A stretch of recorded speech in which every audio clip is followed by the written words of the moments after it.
The "your price is too high" objection is probably the most common objection we hear as salespeople. Yeah. It's one that's really tough to combat once it's said, but what if you could keep it out of the conversation altogether? Yep.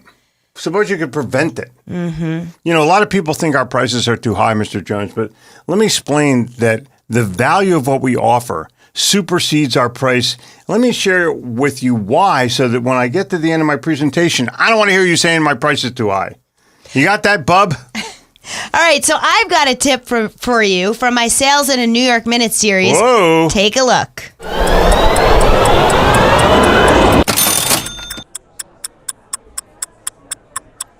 I'm sorry. Your price is just too low. Wouldn't that be nice to hear? How your customer values your offering depends on how you've positioned it. Did you show up and throw up?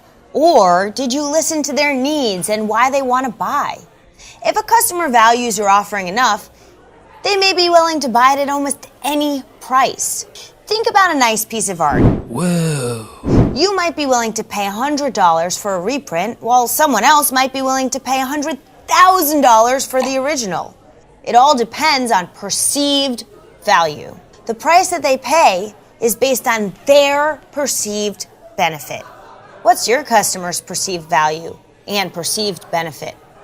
Find out what they value, and you may hear that your price is too low in a New York Minute.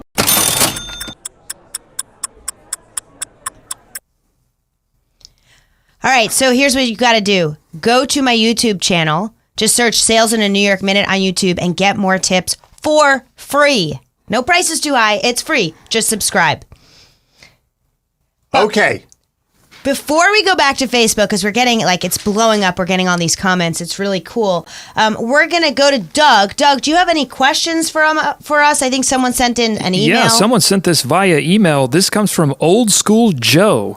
Old School Joe writes, do you like sending a handwritten, personalized card referencing the customer and a mutual acquaintance or referral as a way to get appointments? And Joe also says, P.S., bald guys rule.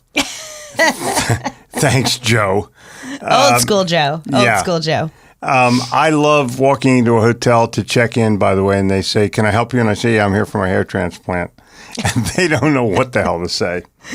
The old school Joe thing of dropping somebody's name, in my opinion, should be done on a phone call, because that will get you talking about it back and forth. Oh, yeah, I know Bill. And then you have some co-experience with them. Then you write the thank you note. You set the appointment, then you write the thank you note. Yeah, so I agree with you, Jeffrey. And I think for old school Joe, I mean, this is maybe old school or not, I don't know. But if you really have a mutual acquaintance or friend, get them to introduce you. It's so much more powerful if Jeffrey says, hey, Doug, I need you to meet my friend Jen. Now Doug wants to meet me because I'm Jeffrey's friend Jen. I agree. Okay? And then send believe something. me, you will want to meet Jen. Thanks, Jeffrey. You're welcome, honey. All right. So should we go to Facebook, Doug?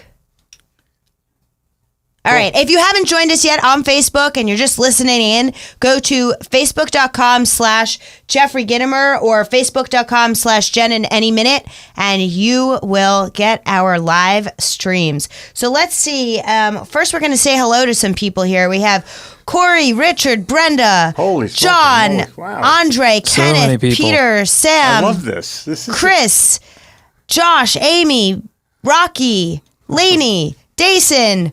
Oh my goodness. Wow. So cool. Thanks, guys. Eduardo, I missed you. Catherine Alexis, Lucia. Okay, this is really cool. Catherine Alexis says, Catherine's from New York.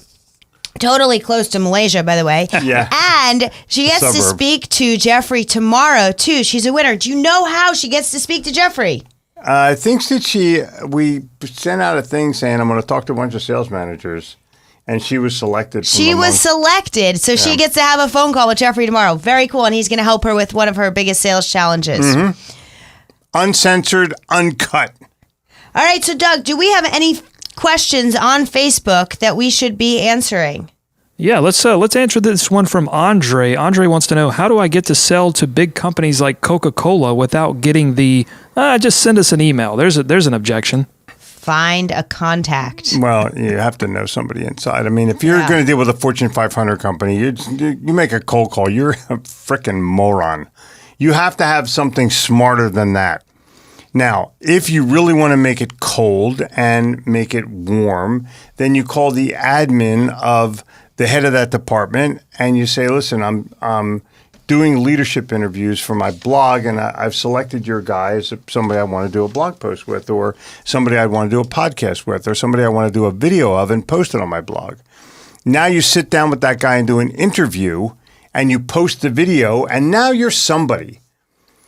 That person they'll comb their hair for you. They'll make sure their shirt's on straight.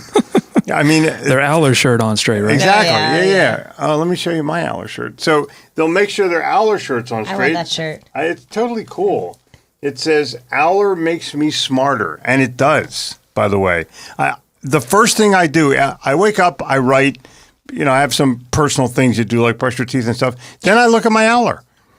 They have my. Is that the first website you normally go to in the morning? It's not a website. It comes right to my email. inbox. Is it the first one of the first emails you read? Yeah. Cool. So many names here on Facebook. We've got Sam, we've got Josh, we've got Amy in Atlanta. If we don't get to your question or if we don't get to your name, here's what to do. Tune in next week, Wednesday at 6 o'clock p.m. live here on Facebook.com/Jeffrey Gitomer or Facebook.com/Jen in any minute. And we'll get to your question. See, Doug does it such a nice way. Yeah, he does. But this is so cool. So Richard Charlotte. Cortez from San Antonio, Texas, but he's originally from Philly, says he has a cheesesteak waiting for you, Jeffrey. Cool. It might be getting cold. So, but really, if we don't get to all your stuff, tough shit. It just happens. There's nothing we can do. He's so real. You got to love it.